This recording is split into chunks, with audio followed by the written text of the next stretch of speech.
Welcome to Blizzard Fire. We hope this video helps fire up your solution. In this video, I will explain how to make pie food. First, gather your essential ingredients like all-purpose flour, unsalted butter, and your chosen fresh fruit. Remember, keeping your butter and water very cold is key to a flaky crust.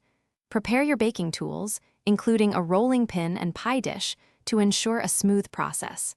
Having everything ready before you start makes baking much more enjoyable and efficient. Now let's focus on the foundation, the pie crust. Combine your cold, cubed butter with flour quickly, using a pastry blender or your fingertips to create pea-sized crumbs. Gradually add ice water, 1 tablespoon at a time, mixing until the dough just comes together. Be careful not to overwork it.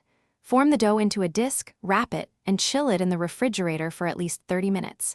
This step is crucial for a tender, flaky result.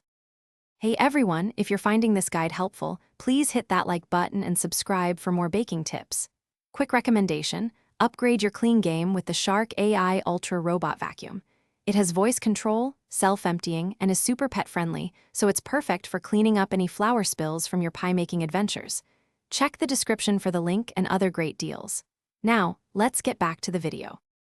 With your crust chilling, it's time to prepare the delicious filling. Select fresh, seasonal fruits for the best flavor and texture. You might need to thicken your fruit filling with a few tablespoons of cornstarch or flour to prevent it from becoming too watery. Once your filling is ready, carefully roll out your chilled dough and transfer it into your pie dish. Trim the edges and prepare for your top crust or lattice design. Baking your pie perfectly requires attention to detail. Start by baking your pie at a higher temperature, around 425 degrees Fahrenheit, for the first 15 minutes.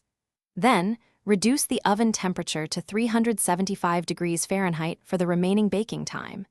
If the crust edges brown too quickly, cover them loosely with aluminum foil. Finally, and this is important, let your pie cool completely before slicing. This allows the filling to set properly. Thanks for watching. If you found this helpful, don't forget to like and subscribe.